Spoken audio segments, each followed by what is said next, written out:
Estamos aqui para iniciar mais um Centralcast, o podcast da IPI Central de Presidente Prudente. E hoje eu tenho uma alegria muito grande de ter aqui na mesa do Centralcast João Ortigosa, nosso querido, amado irmão, amigo. O João é membro da nossa igreja, é advogado, é pecuarista e agrônomo, veterinário. Primeiro advogado, depois veterinário. Isso. E ele tem uma família muito bonita, casado com a doutora Luciana Ortigosa, tem 2 meninas, um genro e ainda não tem netos, mas vai ter. Ainda não. É. E o João é um estudioso da Bíblia. E olha aqui, ele tem aqui uma... Depois ele mesmo vai falar, mas já vou apresentar aqui, olha o que ele trouxe aqui para nós, a história dos Hebreus, do Flávio Josefo. Isso. Ele é um estudioso da Bíblia e nós vamos conversar hoje sobre o período interbíblico, que alguns chamam de período intertestamentário. E vamos falar um pouco da história, não é, João? Isso. Então nós vamos conversar sobre o final do Antigo Testamento e o início do Novo Testamento e o período que então aconteceu entre os 2 testamentos. João, exatamente. Seja bem-vindo ao nosso Obrigado. Centralcast. Eu quero que você, nas suas palavras, diga então o que é período intertestamentário. João, troca em miúdos isso para nós. Alguns estudiosos têm denominado de período intertestamentário, período interbíblico, e alguns até chamam de período do silêncio. Essa nomenclatura, período do silêncio, é que eu menos gosto e não concordo de maneira alguma. Eu acho que o termo intertestamentário ele se encaixa melhor, porque ele explica justamente esse ato que nós temos do Antigo Testamento para o Novo Testamento. E a partir do momento que você estuda, você começa a compreender o que acontece no Novo Testamento, ou seja, você começa a entender aquelas questões que se colocavam para Jesus, o cenário político da época de Jesus, você começa a entender como é que Herodes chega a ser rei da Judéia, e porque se nós analisarmos friamente, dá a impressão que a gente cai de paraquedas. A gente salta do Antigo Testamento e cai de paraquedas no Novo. E muita coisa fica difícil de entender, né? Aquela questão de fariseus, saduceus, samaritanos principalmente, né? Poxa vida, você lê lá o encontro de Jesus com a mulher samaritana e você fica meio perdido. E a partir do momento que você estuda esse período, então você consegue compreender os porquês de Jesus ter enfrentado todas essas questões no Novo Testamento. João, antes de começarmos aqui a nossa gravação, a gente estava falando sobre como às vezes a história vai a passos lentos, né? Lentos. Os fatos vão se desenrolando e numa sociedade que é tudo muito rápido, imediato, a pesquisa, não é? Nas redes sociais, na internet, a gente às vezes imagina que quando você vira a última página do Antigo Testamento, né, a Bíblia dividida em 2 testamentos, no ano seguinte ou no dia seguinte nasce Jesus e nasce o Novo Testamento. Exatamente, Mas não é isso. Então, queria te perguntar, para você falar para a pessoa que menos é conhecedora da Bíblia, esse período, quando se encerra a história que nós conhecemos, chamada Antigo Testamento, até começar com o nascimento de Jesus em Mateus, que período é esse, chamado intertestamentário? Quanto tempo durou? O que estava acontecendo? Dá um panorama para nós sobre isso. Esse período durou aproximadamente aí 330 anos.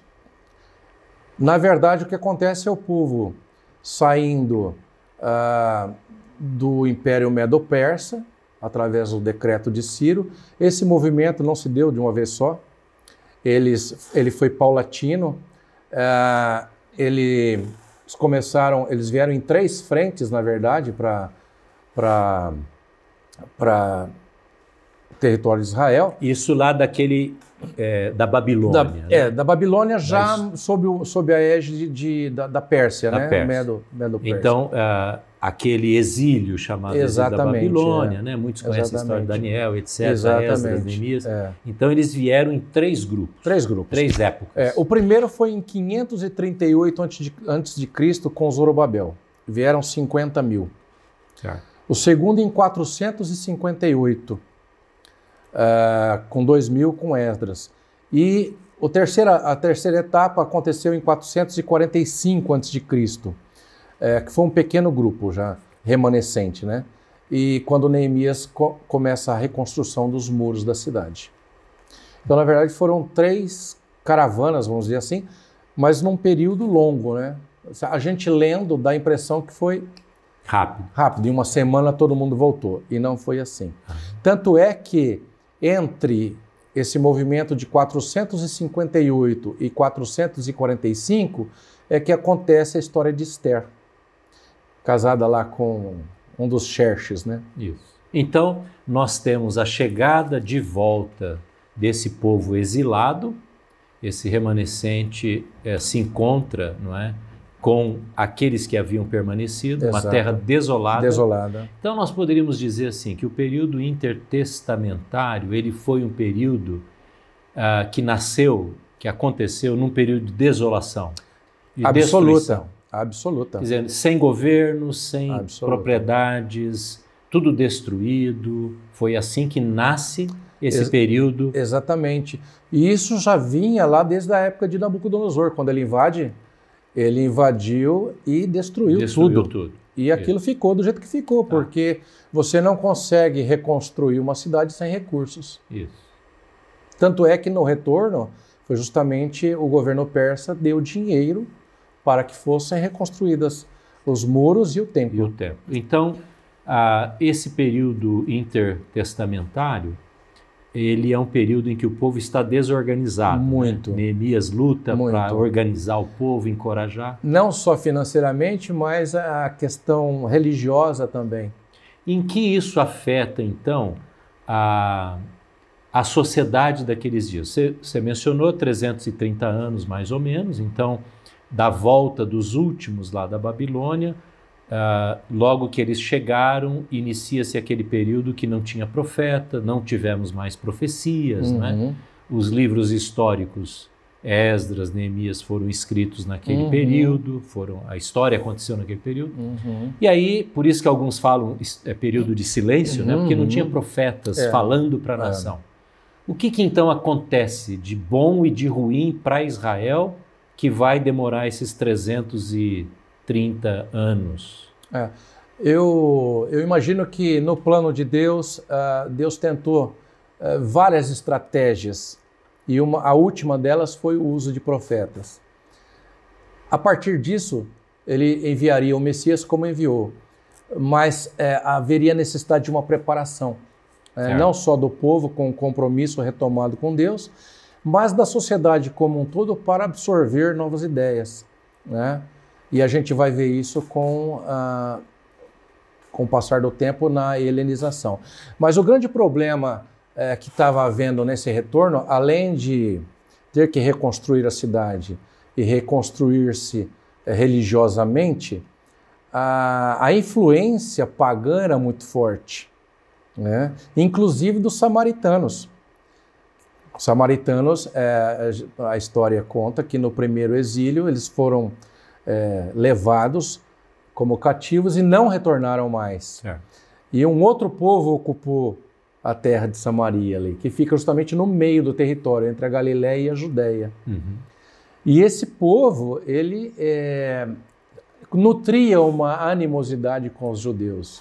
Os judeus procuravam a todo custo manter-se equidistante, justamente por conta da reorganização religiosa de Israel, ali do sul, né, de Judá. E nessa batuta, isso trouxe algumas divergências e alguns problemas, inclusive esses samaritanos iam até Ciro para fazer fofoca contra o povo e fazer com que Ciro retirasse o seu decreto, né, e não ajudasse os judeus à reconstrução do templo e dos muros. Certo. Né? E justamente nesse período também acontece um compromisso dos samaritanos com Ciro de construir o templo no Monte Gerizim. Porque eles tinham lá em Deuteronômio, tinha lá uma ordenança para Moisés construir lá um altar, mas na verdade não era no Monte Gerizim, era no monte ao lado, né? Mas eles insistiam que era em Gerizim.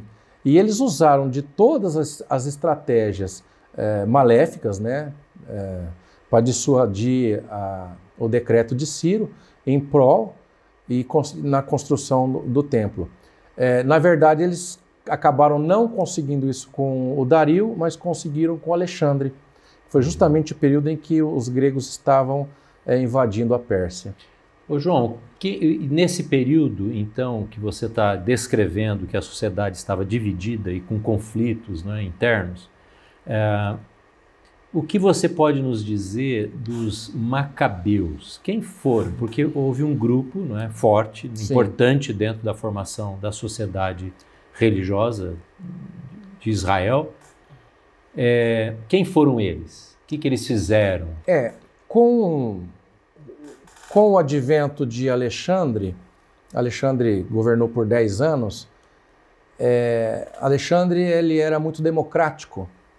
Ele deixava o povo judeu cultuar, louvar, sacrificar, ele não se opunha a isso, apesar de estar implementando a cultura helênica, mas de forma democrática. Quando Alexandre morre, ele não deixa herdeiros, mas ele deixa 4 generais. 2 principais, que seriam Ptolomeu, que ficou ali na região do Egito, e o Seleuco, que ficou justamente na região da Pérsia. Ali. Esse Seleuco, depois veio dar o nome de Seleucidas, né, os seus descendentes, dessa sucessão adveio um camarada muito ímpio e muito terrível, que era o Antíoco IV Epífanes. Inclusive esse nome aí, ele tem lá uma relação com divindade, né? Ele se julgava uma divindade. É um aparecimento superior, né? Exatamente. Epifania. E o que acontece com esse Antíoco? Ele forçou essa helenização. Isso, então, dentro desse período de 300 a 400 anos, isso. Ele força Israel a virar já de a uns cultura, 200 antes de Cristo, mais ou menos. A cultura ser helenizada, grega. Exatamente. E o que isso tinha de importância? Tinha que adotar o culto grego, a Zeus, por exemplo, o culto ao corpo. Então, eles tinham jogos onde os competidores, eles degladiavam nus. Como enaltecendo a beleza do corpo. Sim. E os judeus que aderiam por conta da circuncisão, inclusive, sofriam bullying. Né? Não tinha esse detalhe. E ele, então, proibiu a observância do Shabá. Sim, o sábado não podia ser realizado. Não. E proibiu o culto e a utilização da Torá e os sacrifícios. E como é que ele fez isso? Ele um dia chegou lá com alguns porcos, que para o judeu era um animal extremamente impuro, e sacrificou esses porcos no altar dentro do templo. Então aquele templo reconstruído lá por Esdras, exatamente, teve essa profanação desse general Antíoco Epifânio, e foi então uma experiência de morte para o povo. O que aconteceu? Esses judeus mais observantes da lei saíram de Jerusalém, né, para não ter que ficar se submetendo a esses caprichos. Né? Inclusive, ele colocou uma estátua de Zeus dentro do templo. Isso para o judeu é a morte. Então ele mexeu com o templo, mexeu com o sacrifício, mexeu com o sábado. Com o sábado, Isso com a Torá. A cultura da Grécia entrando Exatamente. na cultura A gente pode judaica. dizer, no nosso português, goela abaixo, Goela abaixo. né? Sob força. Essa saída desses judeus que você menciona, quase que adotando uma vida distante dessa cultura helenizada, né?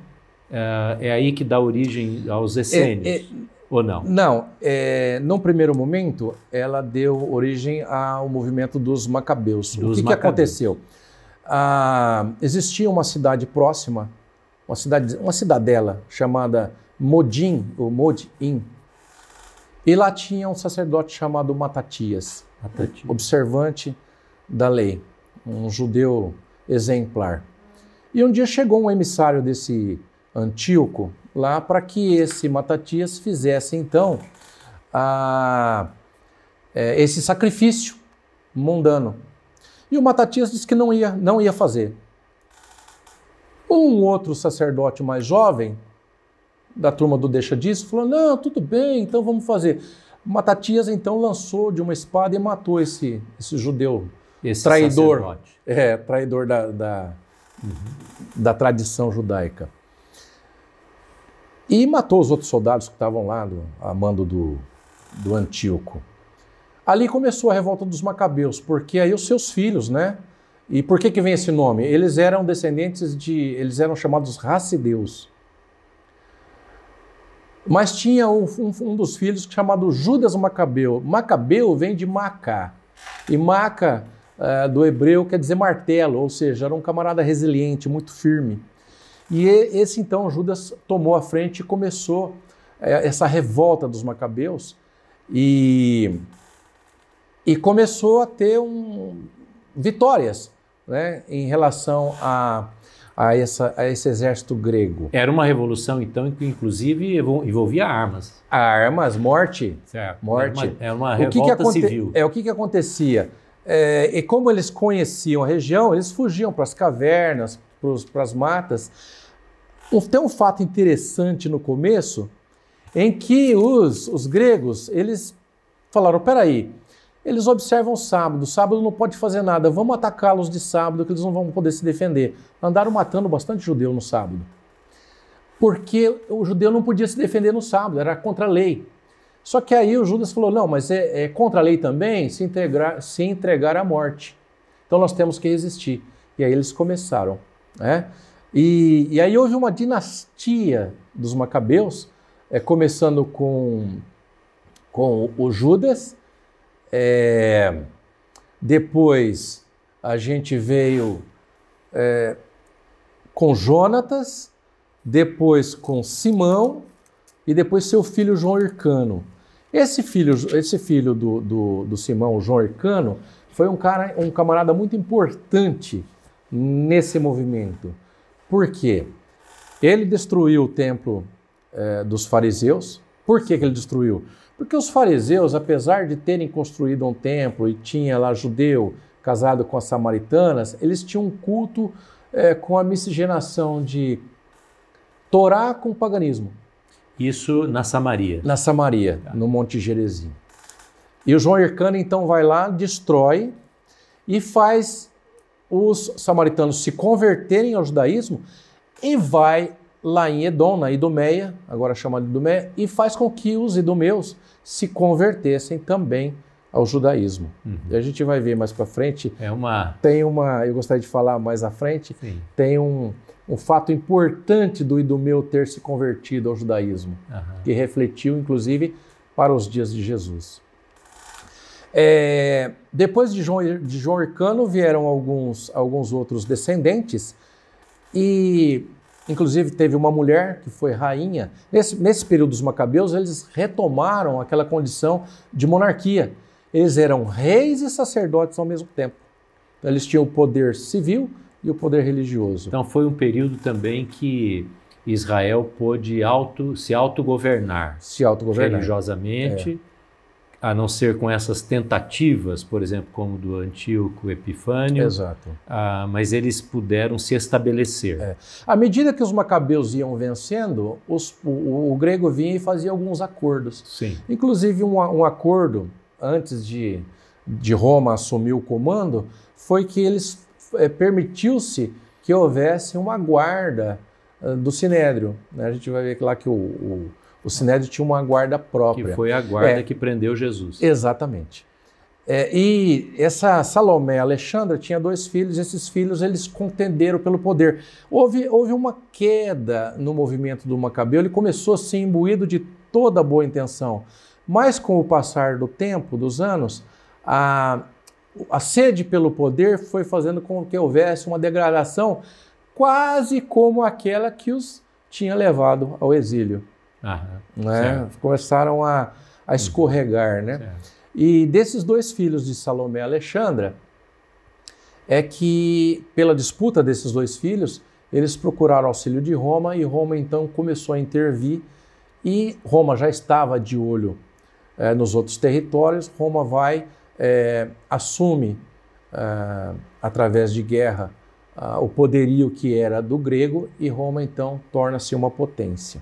Ô, João, você falando aí, entrou agora no Império Romano, né, que foi oficialmente a história dos grandes impérios, aquele que sucedeu o Império Grego. Oficialmente ele entra na história 27 a.C. no nosso calendário. Mas ele já tinha influências de poder pelos generais e tudo, muito antes, né? Sim.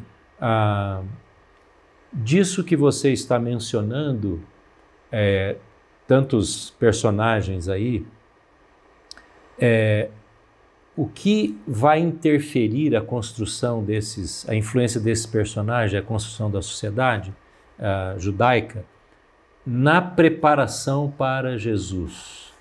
O que a gente vai ver que está sendo organizado, preparado na base social de Israel, que depois vai aparecer lá na vida de Jesus, quando Jesus então nasce. Então Jesus nasce mais ou menos 500 anos, 400 e tantos anos, depois da volta do povo da Babilônia. Exatamente. Né? Que é esse período aí. Exatamente. O que acontece nesse período que vai aparecer no ministério de Jesus? Durante o período dos Macabeus, já sob a influência da helenização, já existiam 2 partidos, né, dos helenistas e dos Hassidins. Os helenistas, como o próprio nome já está dizendo, eram os judeus que eram simpáticos à helenização, não se opunham tanto. Os Hassidins não, eram um grupo que se mantinham mais ali fiéis às tradições e à Torá. Desses 2 grupos, nós vamos ter numa primeira mão dos helenistas os saduceus e dos Hassidins os fariseus. Né? Que mantiveram essa vamos dizer, chama de escola, né? de filosofia, de interpretação e tudo mais. Torá. Então isso nasce então lá nesse período. Isso. É importante, debaixo da mão do grego. Não é uma discussão que Jesus vai ter com fariseu, saduceu a respeito de casamento, ressurreição, não. Que acontece do nada. Né? Acontece, já nasce lá, séculos lá antes. Lá atrás. Bem, quando Roma está para se tornar império, tinha um camarada chamado Antípater. Ele era idumeu, casado com uma princesa da Nabateia, que hoje a gente conhece como Arábia, que é justamente o pai de Herodes. Esse Antípater, ele aos poucos foi se aproximando de Roma.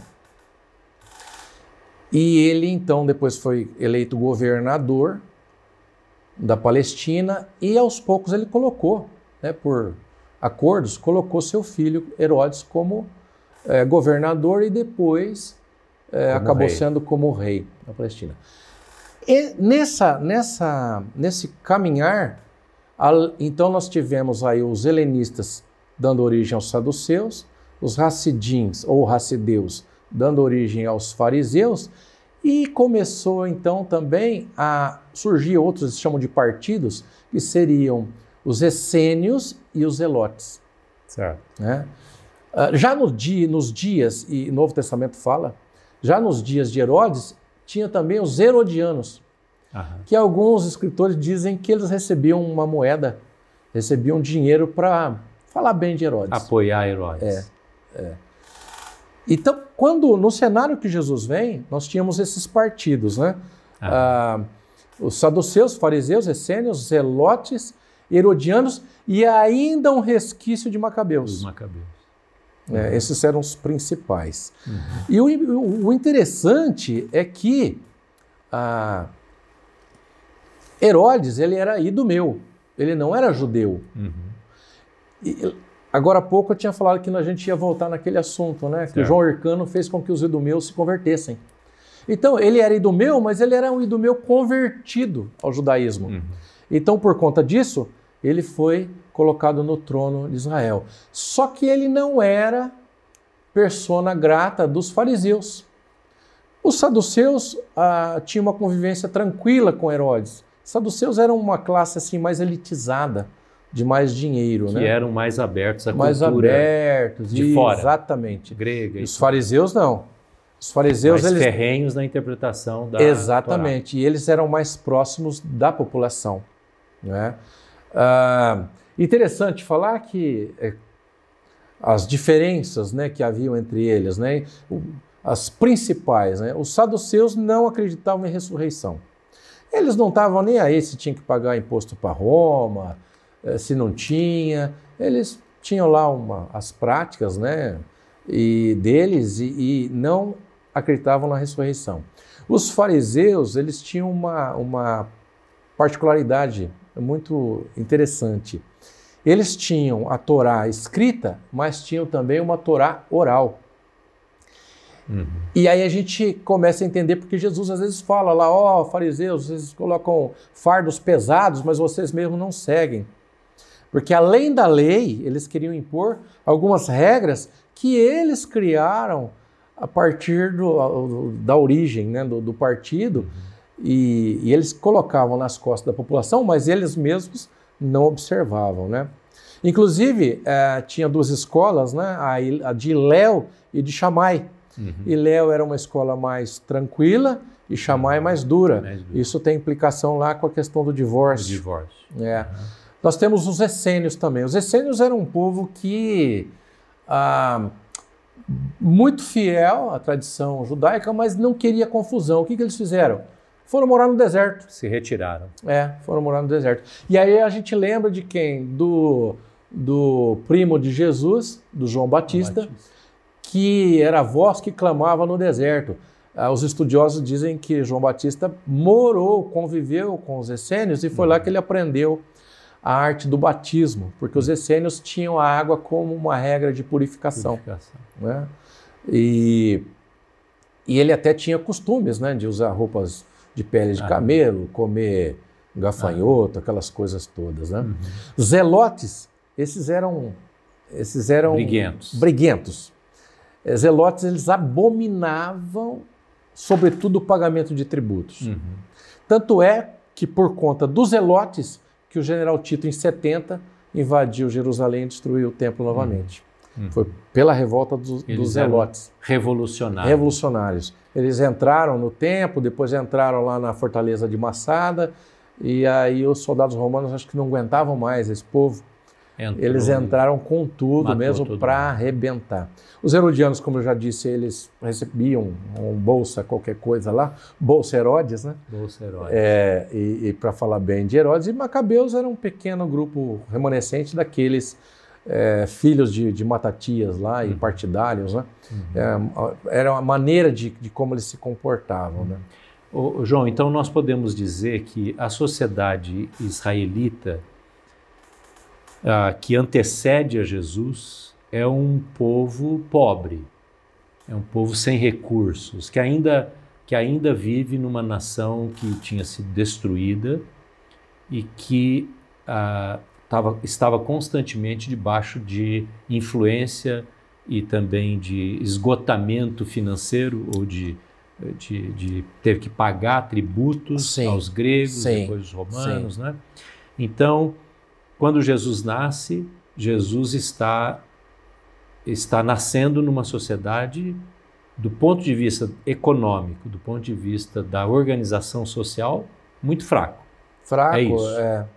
Muita contenda, né? Muita briga. contenda, uma sociedade dividida. Dividida entre eles, né? Principalmente.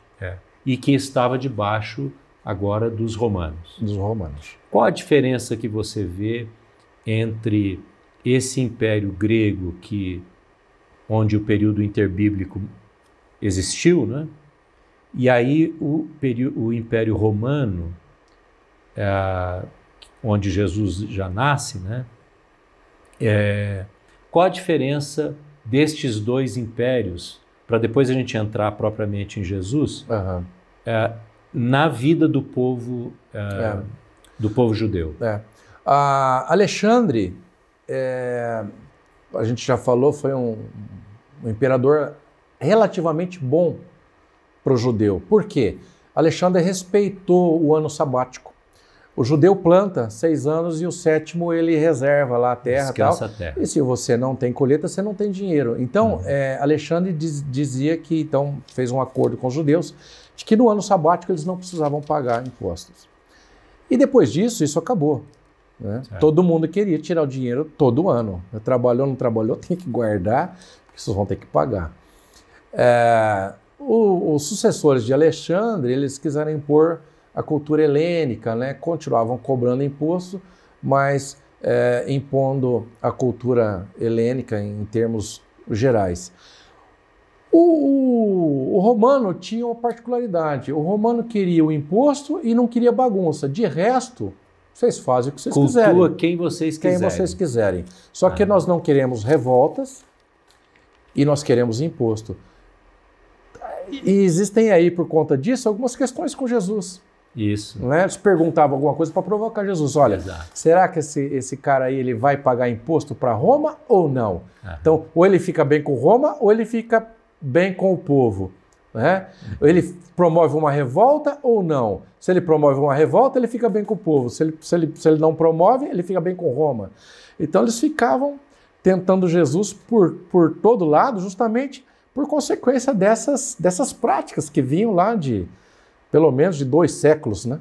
É como aquelas pessoas que perguntam algumas coisas da Bíblia que não tem resposta fácil. Não tem. Mas justamente não é nem porque elas querem saber, é porque elas querem apertar, né? Te testar, né? Testar. Então Jesus foi testado muitas vezes. Eu já ouvi falar do reverendo Shedd, né? Que quando apertava, ele falava assim, essa a gente pula. Quando chega lá em cima, a gente pergunta, né? Então, você estava falando de Jesus, da moeda, né? Exato. E quando ele manda pescar o peixe, acha a moeda dentro do peixe, mostrando a sua divindade, né? O seu poder. Exatamente. Até sobre a natureza. Sim, né? Sim. E também você mencionou o templo de Gerizim naquela conversa com a mulher samaritana. Então, aquela mulher samaritana, ela era vítima, vamos dizer assim, de uma sociedade briguenta, do ponto de vista do templo, da religião. Né? Exatamente. Confusa. Não é porque ela estava querendo testar provocar Jesus, não é? Como que você vê a história dela? Ela pergunta para Jesus, olha, os nossos pais nos disseram que aqui era o local de adoração. Vocês dizem que é em Jerusalém. E os pais erraram, porque o local de adoração realmente era Jerusalém. Foi eleita como a casa, né, e aceita por Yahvé. O que acontece é que quando o povo adentra a terra, sob a liderança de Josué, eles tinham feito um altar, mas não lá em Gerizim, num outro lugar. E eu acho que nessa tradição oral de contar a história, isso foi mudando. E tanto é que a mulher também não sabia. Olha, nossos pais diziam, vocês irmãos, onde é que nós devemos orar? E Jesus então vem e fala, não, olha, se você soubesse com quem você estava falando, você não estava preocupada em saber onde é que você tem que orar. Não é? E é muito interessante, a gente vê que isso leva a uma certa ignorância, e essa ignorância ela fica sendo perpetuada como uma verdade. Aham. Então, uma narrativa contada várias vezes, ela se torna aí uma... E também muitas pessoas naqueles dias, assim como hoje também, que não, vamos dizer, não conseguem ter o acesso a uma condição de julgar aquela situação. Vou dar o exemplo, né? Então, uma pessoa de hoje, ela vê esses conflitos de igrejas. Sim. Né? Uma igreja, às vezes, falando até mal da outra igreja. Sim. Então, é como Gerizim, dos samaritanos, Sim. e Jerusalém. E aí ela fica sem saber de fato, Sim. honestamente confusa. Sim. E ela se deixa influenciar e ser enganada, às vezes Sim. por líderes religiosos, Sim. né, que têm intenções, às vezes, não das melhores. Não é? Então, o que acontecia ali, acontece aqui. Por isso Jesus fala que eles erravam porque não conheciam as Escrituras. Né? Uhum. Talvez isso ajude a gente também a dizer para as pessoas julgarem as situações. Exatamente. Terem uma avaliação, uma análise daquilo que é ensinado. Né? Exatamente. E a mulher estava querendo isso. Né? Estava querendo um rabino ou um mestre, alguém que orientasse, que ajudasse a conhecer. Porque, inclusive, ela estava num poço e falou, nosso pai é Jacó. Isso. Né? Então, ela se considerava debaixo da herança de Jacó. É interessante. E essas discussões, elas são assim, chegam a ser até engraçadas, né? Eu tenho dito para alguns colegas que eu estou reaprendendo a ler a Bíblia. Não ler por ler, mas parar nos detalhes, né? Então, tem uma passagem lá que os fariseus vão experimentar Jesus a respeito do divórcio. Isso.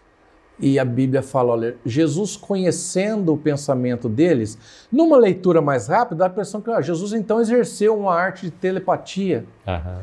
Mas na verdade não, porque o judeu ele era ensinado na sinagoga e ele aprendia a doutrina tanto do saduceu quanto do fariseu. Uhum. Então, quando Jesus fala que ele sabia qual que era o pensamento deles, Jesus estava falando, olha, uma escola pensa de uma forma e outra pensa de outra. Porque a pergunta era essa, olha, uma mulher, o marido pode pedir uma carta de divórcio? Isso. Existia uma escola que dizia que se a mulher colocasse mais sal na comida e o marido não gostasse, podia divorciar. Já era. Queimasse o arroz. Queimasse o arroz, ia ficar abandonada. E existiam algumas... hoje a gente até ri disso. Eu estava lendo alguma coisa que eles discutiam assim, uma galinha colocou um ovo num sábado, pode comer o ovo ou não? Então eles desciam... Era o legalismo. O legalismo absurdo. Né? E Jesus veio justamente combater isso. E isso acho que feriu de morte os fariseus, tentavam apanhá-lo para matar de qualquer forma, porque Jesus veio derrubar toda essa escola, né, da Torá não escrita.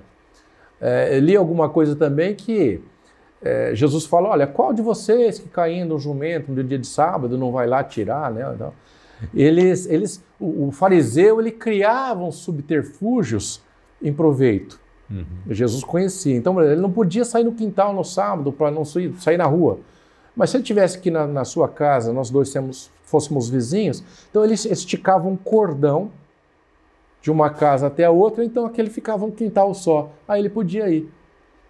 Então, era contra isso que Jesus realmente contendia. E Jesus realmente, se não fosse filho do Altíssimo, ele tinha escorregado logo no começo.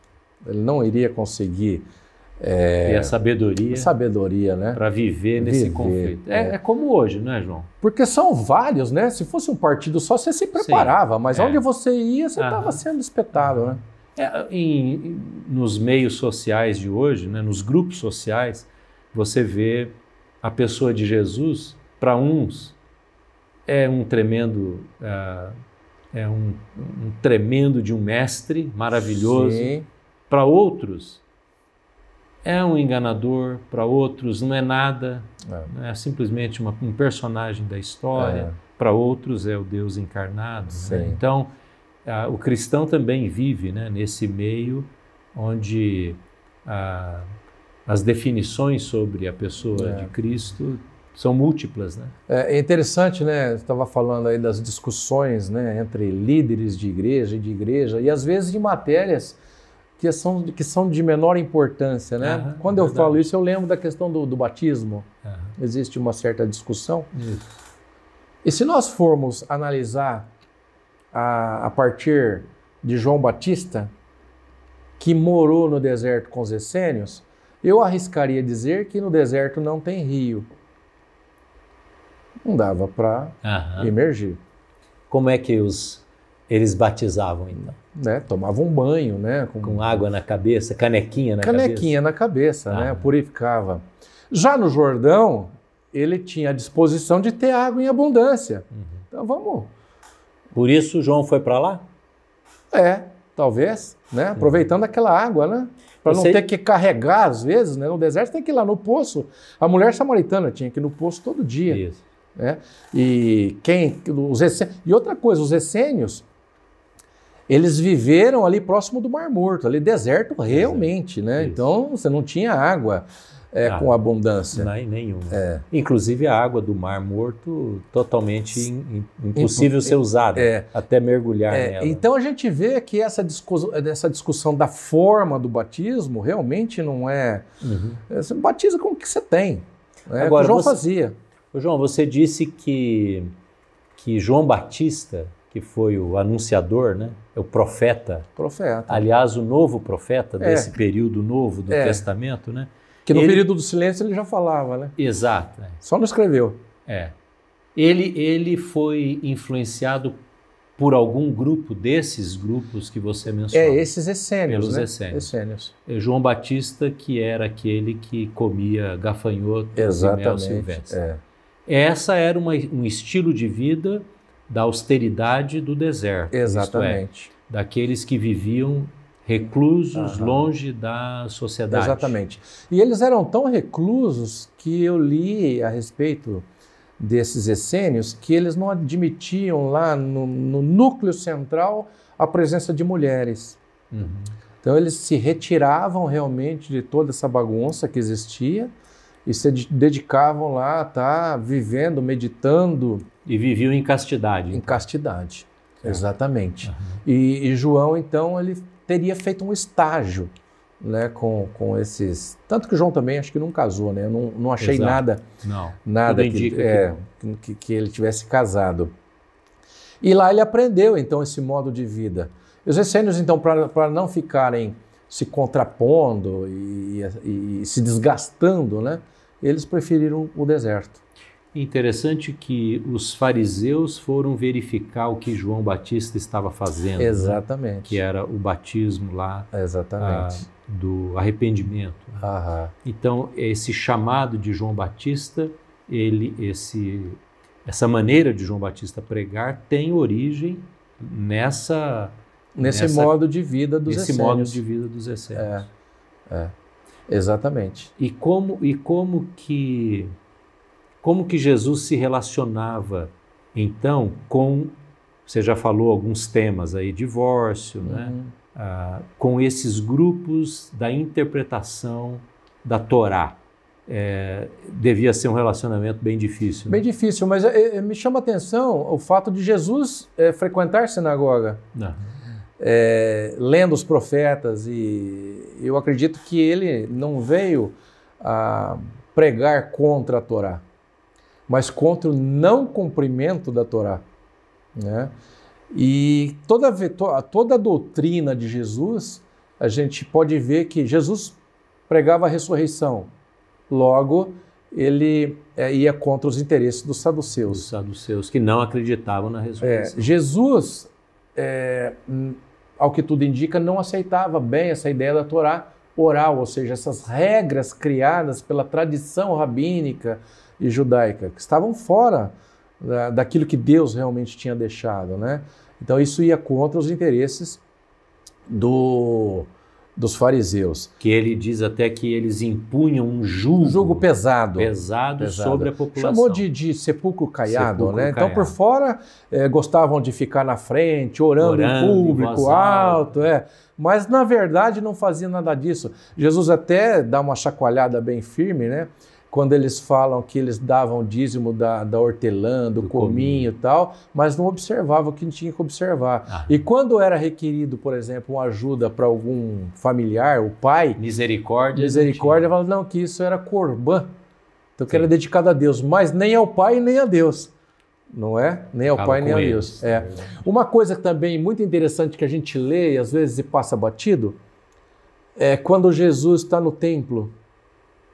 E o texto fala que Jesus foi lá, virou as mesas dos cambistas. Cambistas. O que é um cambista? Cambista é aquele que troca moedas. Sim. Então, no templo, existia uma moeda própria. Quer dizer, eram os viajantes que vinham e a casa de câmbio era dentro do templo. Mas a que taxa será que trocavam? Né? Certo. Esse dinheiro que só era aceito lá no templo, ele tinha que ser trocado pelo dinheiro que vinha de fora. Vamos chamar de um dinheiro impuro. Eu não sei o que os fariseus, o que o Sinédrio fazia, esses cambistas deviam cobrar horrores, né? Uma outra coisa é que, como o judeu tinha que vir, pelo menos uma vez, ele vinha na Páscoa, subia ali para Jerusalém para sacrificar, você não vai sair lá da Galileia com um bezerro nas costas, ou com uma ovelha, ou com uma pombinha, tem que tratar, tem que dar água e tal. E correndo o risco de chegar lá, eu chamo muito de o imetro do Sinédrio, né? O imetro do Sinédrio ia falar, olha, essa pombinha tem uma manchinha aqui, ela não serve. Mas nós temos uma aqui que já está aprovada. E pela bagatela de tantos denários aí... Mas só podia comprar com o dinheiro do templo. Então tinha que fazer o câmbio. Câmbio e comprar lá. E isso Jesus veio e falou, olha, minha casa será chamada casa de oração. Então, João, quando alguém diz, veja, você está tocando num ponto que é bem discutido, muitas vezes, às vezes mencionado. Por exemplo, quando uma igreja faz uma festa nas dependências do prédio da igreja e vende lá comida, qualquer coisa. Algumas pessoas podem olhar isso e dizer, olha, isso é um absurdo, vender camiseta ou vender pastel, coisa assim. Não é isso que Jesus está indo contra. Não. Então, o que é que Jesus está indo contra? Contra a injustiça. Contra a injustiça. O poderio de daquele que detinha um determinado poder sobre aquele que não podia, não tinha a quem gritar. Não tinha a quem gritar. Então, esse uso da autoridade massacrando o povo. E o uso de... que às vezes a gente vê por aí, não é? O condicionamento de uma bênção a um tipo de oferta financeira, a um valor, ou comprar alguma coisa, um objeto. Isso é semelhante àquilo que Jesus estava dizendo? Não, de jeito nenhum. Não. A gente até tem aquela passagem da viúva, né? Ela deu lá um centavinho lá e ela deu muito mais do que os poderosos, porque Deus está preocupado com o nosso coração.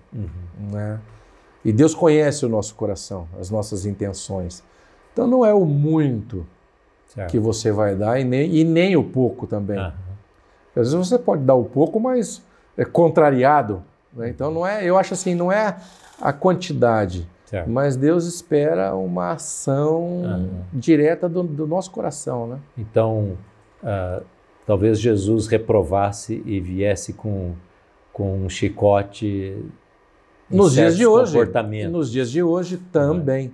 Porque a gente vê abusos, manipulação. E qual seria o nosso câmbio hoje, né? Se a gente for pensar, as nossas trocas, né? Sim. É o câmbio da bênção. Se você der isso, você tem a bênção que você espera. Vou tocar na igreja, mas olha, eu tenho que, eu tenho que ser notado, eu tenho que sentar no primeiro banco, né? Como fariseu, né? Deus precisa me dar aquilo que eu estou pedindo. Porque eu estou doando o meu tempo. Eu estou doando o meu tempo. O tempo não é seu. Se você respira é porque Deus permitiu, né? E é interessante essas... E uma coisa que também a gente vê muito na Bíblia, e eu não citei aqui, que é a questão do do escriba. O escriba também estava ali muito colado com o fariseu. O que era o escriba? Como eles liam os profetas nas sinagogas, aquilo de tanto abrir aquele rolo e fechar ia desgastando. Então precisava de alguém para copiar novamente, né? Fazer novas cópias. Era o escriba. Era a gráfica. Era a gráfica, que também era chamado de mestre da lei. Por quê? Porque de tanto ler, ele sabia de cor e salteado, de trás para frente, ele sabia tudo.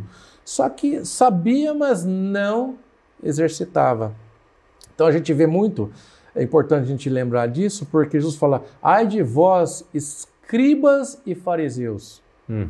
Né? Porque vocês conhecem a lei, né? De tanto copiar, você já está, a gente usa a expressão, está careca de saber, né? Ou seja, com o passar do tempo, seu cabelo caiu, quer dizer, você já deveria saber isso. E eles continuavam nas mesmas práticas, né? E interessante, Jesus, várias vezes ele disse, ouvistes o que foi dito, eu, porém, vos digo. Exatamente. Ele está dando uma nova interpretação, talvez não uma nova, nem seria esse o adjetivo correto, seria a correta interpretação do que está lá na lei de Moisés. Exatamente. E eu acho assim que uma das coisas que mais facilitou esse ânimo contrário a Jesus foi o erro de perspectiva. Todos esses partidos, eles tinham uma aspiração de liberdade em relação a essa hegemonia dos impérios, né? E Jesus vem com um discurso, não, eu vim para libertar, mas não vim para libertar vocês para vocês não pagarem imposto, para vocês não respeitarem as leis de Roma. Eu vim libertar vocês de outras coisas, de vocês mesmos, né? Do pecado, da injustiça. E então Jesus vem trazendo aquelas parábolas, né? E tentando, por toda sorte, trazer o povo à razão. E uma coisa interessante é que a gente vê alguns fariseus que dizem, na verdade sabemos que tu és filho de Deus. Certo. Mas vinham falar em secreto, né? Porque temiam, né? O Nicodemos, que era um rabino, né? Temia. Era um mestre da lei, né? E já o povão não, o povão gostava daquele discurso, né? Porque Jesus vinha, o fariseu estava falando que ele tinha que carregar isso, carregar aquilo e tal, mas não curava ninguém, não abençoava, não libertava. E Jesus vem e quebra tudo isso, né? E é interessante, nós falando dos fariseus, né? Porque Paulo era um fariseu. Né? Era um fariseu. Mas matava, prendia. Não estava nem aí com a destruição de pessoas. De Gamaliel, que foi da aluno de Iléu. Certo, que era uma das escolas, né? Dos fundadores da escola. Exatamente, né? Erro de perspectiva, né? Paulo estava... Paulo era ruim? Não, Paulo estava enganado. Sim. Na concepção, ele estava fazendo certo. Super zeloso. Aí eu vejo quanto que, às vezes, a cultura que nós vivemos, os valores, né, que são desenvolvidos ao longo dos anos e hoje em dia de forma tão rápida por causa dos meios de comunicação, internet e tudo mais, a cultura faz a cabeça de uma pessoa e ela acha que aquilo é a verdade para ela. Mas não porque ela chegou à conclusão por análise, por estudo, mas é por influência. Doutrinamento, né? Doutrinamento, né? Exatamente. Ideológico e tudo mais.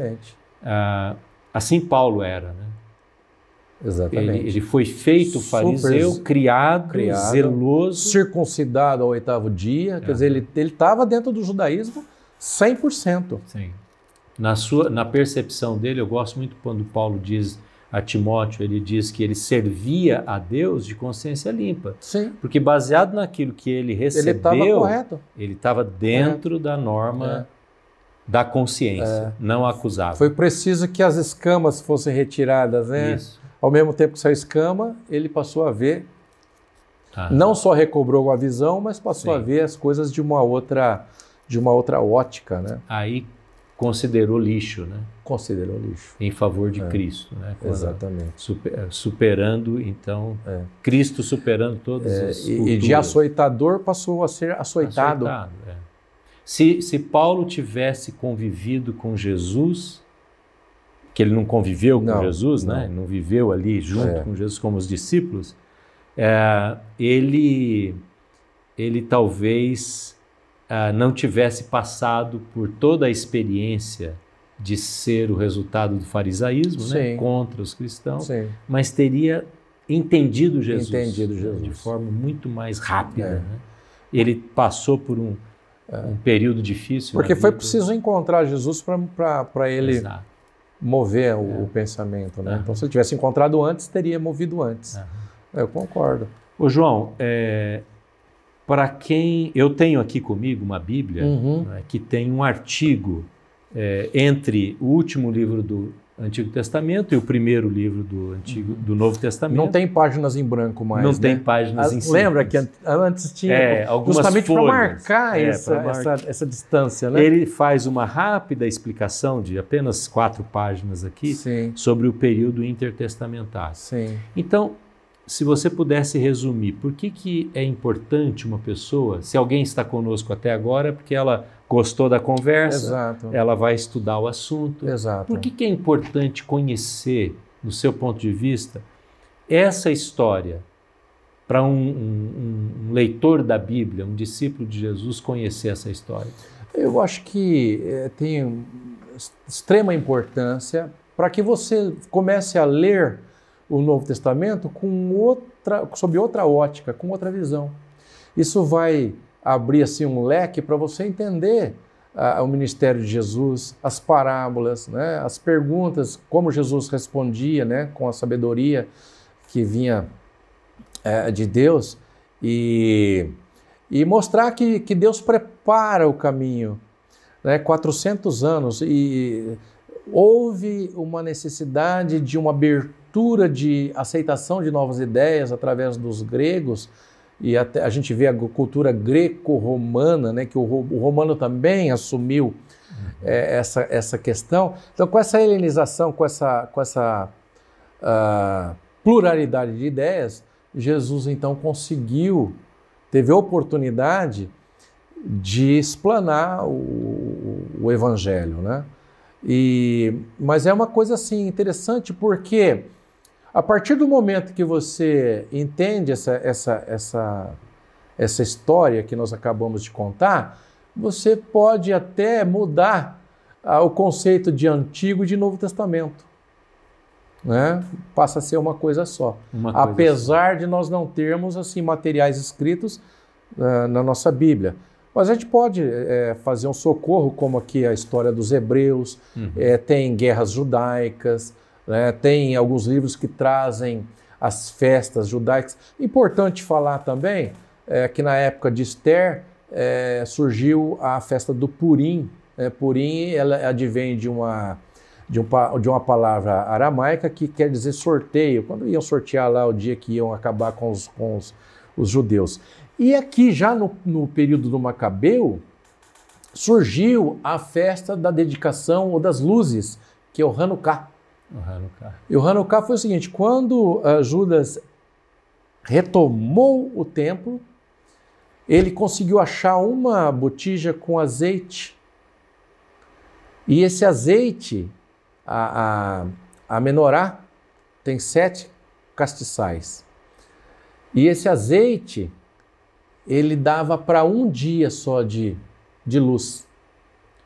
E eles ficaram, assim, desesperados, né? E ele acendeu um dia, e acendeu o outro, e acendeu o outro, acendeu o outro, acendeu o outro, e com aquela mesma dose de azeite de um dia, ele conseguiu acender os 7, porque era preciso justamente 8 dias para você ter um novo azeite. Né? Então é interessante, inclusive, a provisão de Deus, né, para manter ali a retomada do culto, né? E o templo, dizem que ele tinha uma janela que projetava luz, toda tarde ele acendia, né? Projetava luz para fora, ou seja, a luz não é do mundo para dentro da igreja, mas da igreja para fora do mundo, né? E Jesus é a nossa luz. Né? Você vê que tem Toda engrenagem. fala de Jesus Uma engrenagem. tem razão Ele fala, histórica. eu sou a luz do mundo. Eu projeto luz para o mundo. Então, quanto eu sou mais, a menorá, né? Quanto mais você estuda o Antigo Testamento Sim. e a história, Sim. especialmente, não é? Sim. Você entende porque Jesus disse isso ou disse aquilo. É. Ele era alguém que estava ciente da sua cultura, do seu tempo, da sua história, não é? Exatamente. Não pregando uma mensagem fora da sua realidade, né? Fora do seu tempo. Fora do seu tempo. E então houve essa preparação, essa pluralidade de ideias, e Jesus então veio e conseguiu explanar, porque eu acredito, isso não é nem o Flávio Joséfo, nem a Bíblia, nem ninguém, é o João. E eu acredito que se Jesus viesse antes, talvez ele não conseguisse cumprir o seu ministério. Por isso, Paulo fala que Jesus veio na plenitude do tempo. Né? Não é apenas uma plenitude da cronologia, mas também dos eventos que estavam preparando a vinda dele, como você disse. A própria cultura helênica preparando a vinda de Jesus. Mas Jesus ele não se amolda a nenhuma cultura ao mesmo tempo. Não.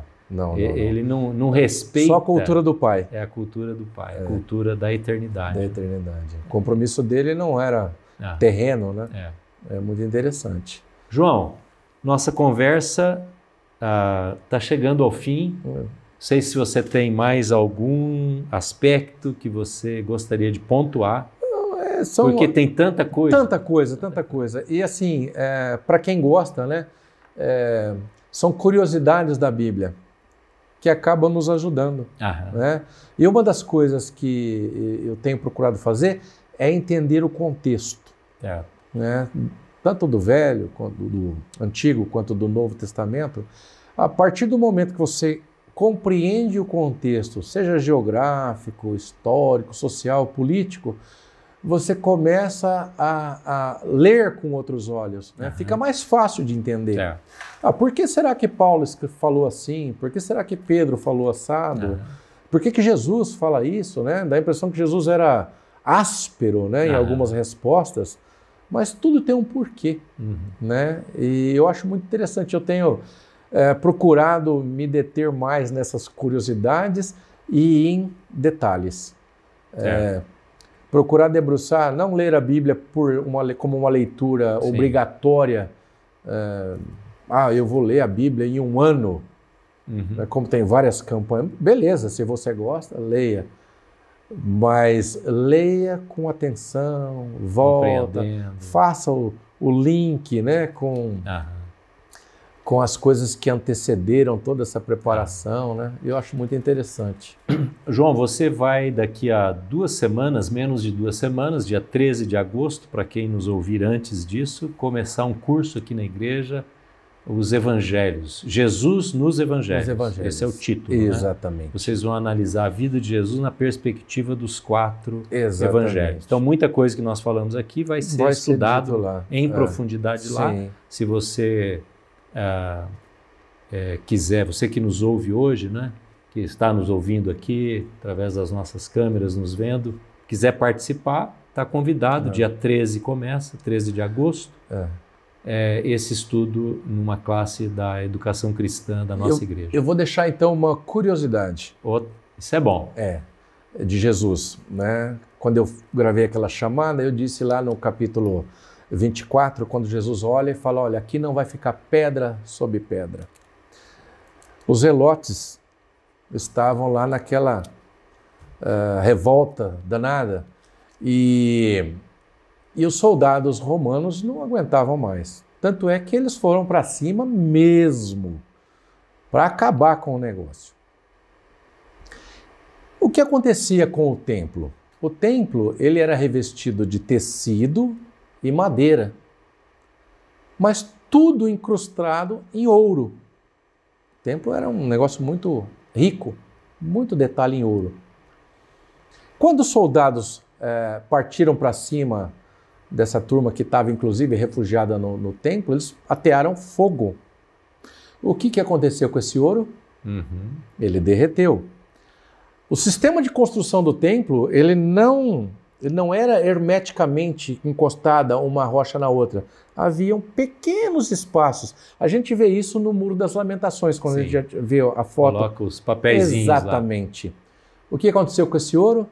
Esse ouro derretido, ele incrustou. Entrou na pedra, nos vãos da pedra. Me fala com toda honestidade, você sendo um soldado, um general, você ia deixar o ouro para trás? Garimpagem. Então, pedra sob pedra foi tirada para a recuperação desse ouro. Aí. Essa é uma curiosidade que a gente não encontra na João, Bíblia. Que coisa boa.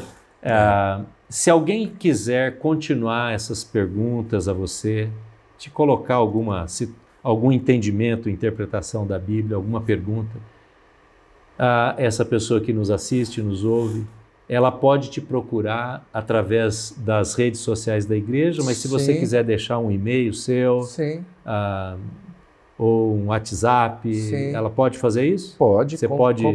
Tranquilidade. Quer falar o seu e-mail? O meu e-mail é João, sem acento, ponto, o nome do e-mail é Lawrence, LAWRENCE,